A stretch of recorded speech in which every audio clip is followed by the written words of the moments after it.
In Formula One, timing is everything. A split-second decision on track can define a race, a season, or even a career. And in the 2025 F1 season, McLaren may be approaching one of the most delicate and defining decisions it's faced in over a decade, whether to back Oscar Piastri or Lando Norris in the fight for the World Championship.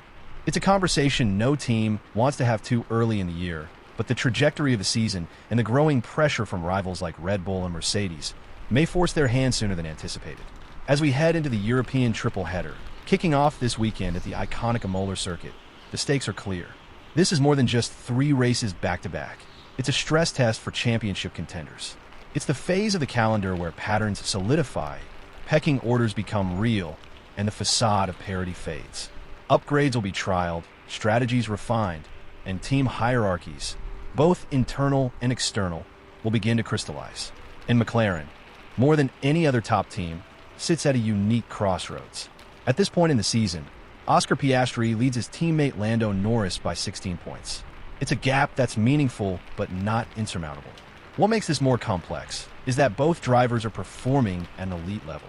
The recent Miami Grand Prix demonstrated just how far McLaren has come. The Papaya cars were in a league of their own, dominant, precise, and untouchable in terms of pace. Finishing over half a minute ahead of Mercedes' George Russell, Miami was arguably McLaren's most commanding weekend since their modern revival began.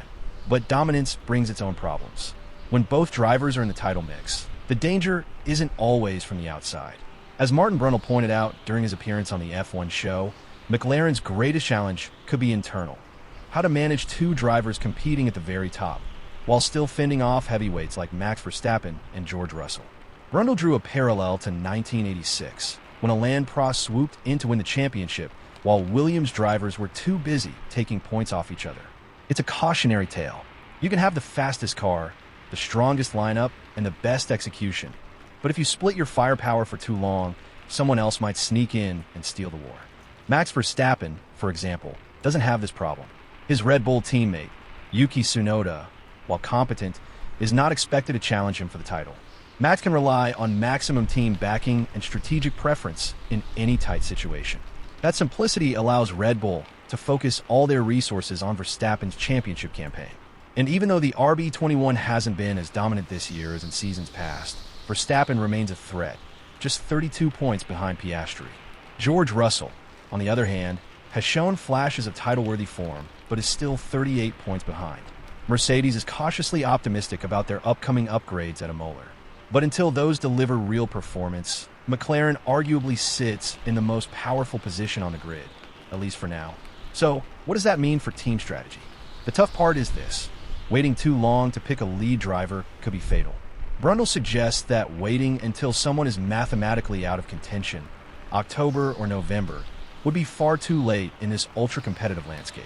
With every point mattering more than ever, the team might be forced to decide as early as the summer break. Of course, McLaren won't want to rock the boat too soon. The harmony between Norris and Piastri has been a strength, not a weakness. There's no public animosity, no intra-team warfare, just 2 highly skilled racers pushing each other to new heights. But even the friendliest rivalry can become tense when world titles are on the line. What makes this even more intriguing is the way Verstappen races each of them. Brundle was crystal clear. Max respects Oscar Piastri differently. There's a Street Fighter mentality to Oscar's racing. We saw in Jeddah. We saw glimpses in Saudi Arabia and Melbourne. He's decisive, aggressive when needed, and has a composure that's uncommon for someone in just his second full season in F1. Lando Norris, by contrast, is silky smooth, a master of tire management, and one of the most technically refined drivers on the grid. His racecraft, especially in overtaking the Mercedes and later Max in Miami, was top tier. But there's still an edge missing when it comes to pure combativeness, at least in Brundle's eyes. Norris tends to be a bit more measured, which in many situations is a strength, but when going wheel to wheel with a driver like Verstappen, it could be the difference between winning and finishing second. This psychological dynamic matters. Verstappen appears to treat Oscar with slightly more caution. Maybe it's the unpredictability Oscar brings. Maybe it's the sharp positioning or the fact that Piastri just doesn't blink when things get intense. Either way, the perception is there, and perception often becomes reality in F1. Coming into the 2025 season, most expected Norris to be McLaren's lead title hope. He had the stronger second half in 2024. He was consistently quicker in qualifying and races. And with the team hitting a golden patch of development, it seemed like Lando's time had come. But then came Australia. Piastri's poise in that race, and Norris' costly mistake when he ran wide and spun, seemed to flip the script. Since then, Oscar has outscored Lando by 39 points in just 5 races. That's not just a blip, it's a swing. And it's one that McLaren can't ignore. Brundle didn't hold back in his praise. He said Piastri's form is absolute world championship material. For wins in 6 races, a calmness that never fades, a rate of improvement that's hard to keep up with. He's not just delivering results, he's setting the tone of the championship. It's remarkable to think that just over a year ago, people were wondering whether Piastri could match Lando's level. Now, he's leading the championship, outdueling Verstappen on occasion, and putting McLaren in a position they haven't been in since the days of Hamilton and Button, realistically fighting for a title. There's a broader context to all of this. At the Spanish Grand Prix later this month, a key regulation change aimed at flexi wings will come into effect. It's expected to impact Red Bull and possibly Mercedes, bringing them closer to McLaren's performance level. That change, combined with the triple header format and the European stretch of the season, could solidify McLaren's grip on the championship, or crack it open entirely. And so we return to the central dilemma. Do McLaren back one driver now, or continue letting them race freely? It's not just about the drivers. It's about points, pressure, and ultimately trophies. The team must weigh every decision carefully. Every pit call, every upgrade allocation, every slipstream on a qualifying lap. It all feeds into the championship arc. For the fans, it's a dream scenario. 2 young stars in a resurgent team, fighting not only against the best in the world, but also pushing each other to the limit. For the team, it's a balancing act that could define their legacy in this era. There's no easy answer, but one thing is clear, time won't wait. And neither will Verstappen or Russell if they see an opening. In the end, McLaren's path to the championship might not just be about having the fastest car or the best strategy. It could come down to something more human. Trust.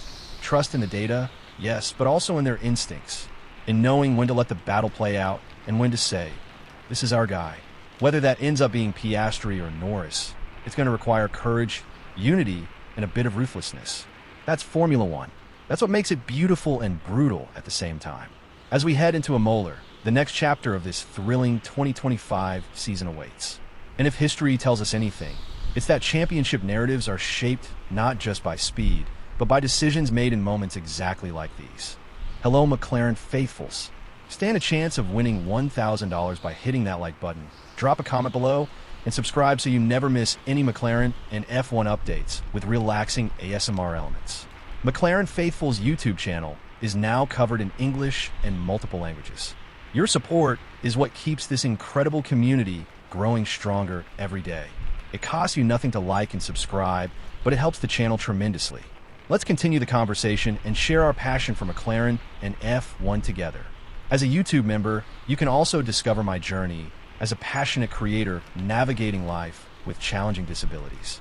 Despite the obstacles, I'm determined to follow my dreams and share my love for McLaren and F1 with the world. By becoming a YouTube member, you'll not only be supporting my dream, but you'll also gain access to exclusive content, including untold stories of legendary F1 drivers and much more. Your support can truly make a difference in my life, helping me continue to do what I love. Join McLaren Faithful's membership below and enjoy.